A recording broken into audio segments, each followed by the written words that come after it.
Egaa hordoftoota keenya kunoo Ibraanii fi Turiinaan amma tateenyaatti taasifne san hordoftoota keenya viidiyoo tiyyaarratti laaltanii jirtan.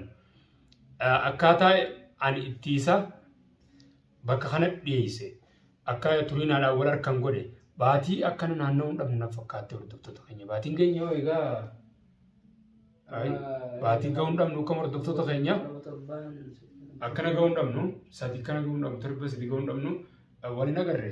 Guyyaa asii fuudhee karmarra gadhiisee ibiifuu illaanuu wayina keessa kaa'an jaa wanni keessa kaa'an san itti dalaydee ifumaa gochiinuu baabate ta'e walleen waanan dhiisan jechumaan bade ta'e. Hordoftoota keenya anaatu balleessee akkatti finne naaf beeka. Anaatu balleessee jechaa jira inni neesse Turiinaa akka malee haadha ammatis dirqama fayyisuu qaba. Haati amma xammanuu dhaan jirtu hordoftoota kiyya nama bira kuttee dirqama haadha ammatis fayyifachuu qabu isa Turiinaallee akkasuma isaa fayyifachuu qaba. Dirqama ta'a maaliif gaa miidhaa akkasiisan jaartii namni akkas hin godhu jaartii namni akkas hin godhu. Mee as dabri as biraan taa'u faa. Hordoftoota keenya. Naan dubbataadhaa dhume jiru. Wantoota akka hordoftoota keenya maali biyya jettan akkana godhe sagantaan akka obboleettii godhellee agartanii jirtanii jechuudha. Imraan jechuun arraan tana sila asuuna bira hin taa'u jechuudha. Miccii bitu fidee ni yaame malee maaliif jennaan waan namarra guddaa takka namni namarra guddaa gisee nama yaame kabajaaf itti dheedha. Saniif itti dhufe malee Imraanii walis fayyisaa maaddeedha. Irraa qaban qabu jechuudha kabajamtoota akka hordoftoota keenya ani horii hin taane kaakkisin nagaate obboleettii jedhamaasi mana galche yoo namni akkas nama godhee deebi'ee wanna jee ani ammatti dhuga fayyadamuun kabajamtoota akka hordoftoota isinillee maaliif jennaan namni walirra waa beeka waan ta'eef yaada qabdan kamatti jiran haa ani ni naadhan nun gubadde akka inni godhee sagartanii turtan osoo irra hawaaf hin taane baasee mana caccabaa hunda keessa nageesse viidiyoo san hunda gisee ilaale laakiin ammaan tana isa kana asuu taa'u kennas taa'u asuu taa'u hin fadhu jechuudha. Dhugaadha hordoftoota biyya. Agartanii turtan jaartii yoo akkasuma godhe ittiin seenu jechuudha. Jaartii tumuun jirti horiin taa'anii akkasii nagaatee mana caccabaa keessa haran na baasee na darbee akkana godhee kutees agartan haati amma akkatti na fiddees agartanii turtan saniifuu ani micciiriitu na fidee isaa tokko godha. Ani illee gochuun illee naqu. Imraan sillee akka godhee gartee jiru. Amma ani jennaan haadha amma haati amma nama guddaadha. Obboleettii jennaan guddaa akkas godhee isnatti fakkaatu. Ani Imraan seetutu fidee seetutu naas yaameemi amma nima keetu sirraa hin deemu. Taa'imee jajjabinii hordoftoota keenya dhugaadha. Akkasitti duubatti qopheesseeti bakka kanatti ciibsee mana keessatti jechuudha dhaaba jala geessee taa'i Turiinaa kan deemu. Haati amma inni dhufti taa'i kaa. Duraanis anas siyaame isaa jechaan siyaame. Hordoftoota keenya fagoon isiin deemtu hin jirtu manumaadha amma kachaanu dhaquu deemti. Maqabee akkamiin godhaan jaarsaa jiraam jaarsee maaliif namni aaree waan fedhee dalagaa akka fedhe ta'a keessaa utaaltee jirti amma isiin sootuma sootaatti as gabbeessina Turiinaa hordoftoota keenya dhuguma innillee agartanii jirtan viidiyoo isaarratti viidiyoo san ni buusee qilleensa gubbaa viidiyoo san guyyaan argan mataa kanaan na dhukkubee dhaqee fidiyaadha amma dhiyoo jilaaltanii jirtan namoonni bira geesse kan isin bira geessine fakkaatti hidheeti lafatti kana cafaqa viidiyoon san rabbii hubatee warri yuutuubuu irraa taqabbaluu didee buusina fakkaate an akkaan yaadetti beekadhaa hordoftoota kiyya viidiyoo anaawu suukanneessite yuutuubiin hin ayyamu akka malee tume bas waan nama aarsu ati beekanyaaf jaartii ta'e akkamitti akkas goote Imraan. Ani yeroo sanitti barammaa guyyuma san duraatu sirriitti beekaa hin jiru. Sirriitti beekaa hin jiru jechuudha. Ogguma lafaa kaatee isii hiitu sana. Ayiwa yeroo sanuu sirriitti beekaa hin jiru. Yeroo saniin duraan gisaan dhufe jechuudha. Alatti wal harkee nama wal dubbisee dhufe. Ebeete jara kan. Isaanii wal harkee wal dubbisee dhufe. Aduuba akka nama isaa godhattee wayii hiite isii tana guyiidha. Asoo keessatti bara viidiyoo sanii buuftee malee caqasee. Dhageeffadhume yaa'i ichirratti dubaaf diinii wal harkee yeetiin haasawaa. Hordoftoota keenya Islaama Turiinaa gaafanna turree akkaataa inni itti guyyaa sanidhe isinis aarteen na biraa baate haadhuma Ahmadii wajjiniin haadha Ahmadiin tasgabbeessi ja'an malee ani isinis amma waa'ee tasgabbii keessaa baatee kutte silaa miidhaa inni irra geesse Anu ajaa'iba natti turre fakkeenyaaf ati jaartii looni tun sheeka biroonni dheeyxee akkas gootee booree guyyaan ani sii fuunee finne san sheeka san biroo maaliif dheeyte? Sheeka tokko bira dheeyxee akkanumas zim jettee naa ciiftuun barbaadeettee haadha Ahmad wanti takka harka keessee an viidiyoo caalaan faallee bar guyyuma akkasii jechuun dhaganya guyyuma saniin bari zaan silaa dhufu ka hiitee bar an guyyaa inaasuu jiru ka huddu duubatti hiitee bar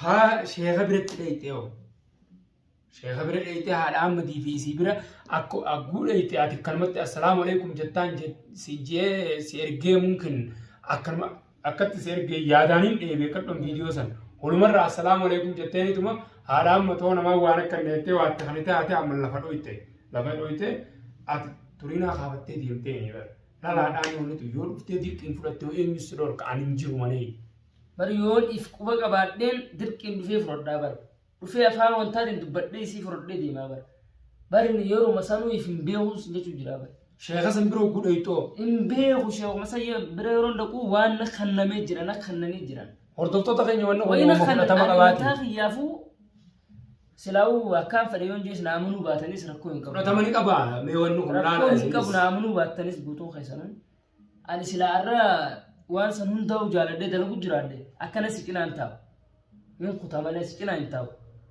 akkatti sanneen beekamin maal ifa abdaddee akkana si cinaa hin taa'u fa'a Selama kana hunda kanatti sirraa hubanne. Erga hordoftoota keenya namni dogoggorree jiru dhuguma anu ni gartanii jettan viidiyoo as keessaa sheekni qarxaa sana fuudhee akkasuma diinees kaansii keessaa fuudhan san argitanii jettan guyyaa mana bal'ootti guyyaa meeqa hidhaa teenyisanii namni akka ati yaa'ii gootu qarxaasuma san osoo na keessaan fuudhin hangam takkaan jira shoorar keessi anu mana san keessa xeerabshaa guddaa irra dhaabe hordoftoota keenya agartanii jirtanii inninis garuu silaa namni bal'iseetuma yaadana fakkaattee ka'ee caalaan faanis qabanillee qaban haati amma qabdeeti caalaan hin jiru viidiyoo haadha Ahmadii ilaalee hordoftoota keenya Turiinaatiin ilaalee joohiyya qabanii fidanii caalaalleen viidiyoo irraa maree gadhiifate caalaan biraa deemeetuma inninis Turiinaa baasee bakka tana bu'e ittiin an guyyaa meeqa barbaadee kuno amma eega wal marii jiru naaf inninis deddeemneetuma nama hunda bira na geggeessi yeeni waliin dhadheenee warra gartee isa jijjellisu kana bira waliin yaanee nama tasgabbeessaa jirru guyyaa 3 jirra arra isa isinii as baasen garuu ammoo Turiinaa akka itti fayyifatu haadha Ahmad akka itti fayyifatu isaa beeku hordoftoota keenya ani immoo waan kana awwalii ittiin deebi'u hordoftoota awwaliin nu fayyisi yaa boonaa balleessee miidhaan isinirra godhesanis atilleen dhiifama naa godhii je'eena kadhateetiin akka kara miidiyaa dhufu godhan hordoftoota keenya garuu dhiifama gootaniifis isin godhuu baattaniifis isin anammoo walii ittiin deebi'u je'een naa kakate ati bari yeroo silaana wajjihaas yeroo dhiyoota wajji jira bari Situna arkana kabasa. Yeroo sanunda kana keessa jiru agarte bona agar. Dhuguma. Akka wanta nagoraa tuftanii na fayyistan jechuudha. Quraana fakki qaraanee dhuguma. Waan keessa jira. Dhuguma. Egaa isin waraqaa na godhu kun isallee dhiifama na godhu. Waraqaa xibbii guddoo tanarraa fuune viidiyoo isin hin marre viidiyoo wooma akkanaatan mammaruudhaatu viidiyoo akkana nama kana oowwisee fixe jenneeti viidiyoo irraa mariin hordoftoota keenya viidiyoon ni jirti yoo isin gadhiisuu fe'anillee ni jirti viidiyoon ani waraqaa keessaa fuudhilleen akkasuma maramtee marre garuu gadiin dhiisin malee ni jirti. Nu gadhiisi yoo ta'anillee gadiin isinii dhiisaan viidiyoo sanillee yoo feetan hordoftoota nama hiisii atisillee dhiifama naa godhii nama hunda dhaqeetiin dhiifama gaafadhaa jeeti nama hedduu bira nu geesse. Viidiyoo isin marra kanaafuu hangama kiyyaan dhiifama godheef Imraaniif isinillee dhiifama naa godhaa isiniin jaa atuma gaafatanaas ni gaafata gaafatu. Egaa kabajamtoota fi hordoftoota kiyya yoonii fi na amanuu baattanillee jechuudha amma viidiyoon maramee jiru san isiniif haa gadhiifamu. Yeroo viidiyoo san laaltan ni amantan ture amma afaan keenya yoo amanuu diddanillee. إذا إمنا ما خاين دوكم قرنجرو يورو سركان تيتيان اللي نهجد واني هجد أنا إفما أنا ما خناهو أنا ما وجدت إفما فو وأنا خيس خاني كتاس أنا خيس خاني جيران وركان خيس خاني جيران rakkoo qabu hordoftoota keenya nama hunda kanatti isinii dhiyeessa nama jajallaa hunda viidiyoodhaan kanatti isinii dhiyeessa hanga dhuma sagantaa keenyaatti dhufaana turaa irra deemeetiin viidiyoo isinii maree viidiyoo isinii gadhiisa nagaan naa jiraadhaan isiniin jaa ulfaadhaa isiniin jaaladha baay'ee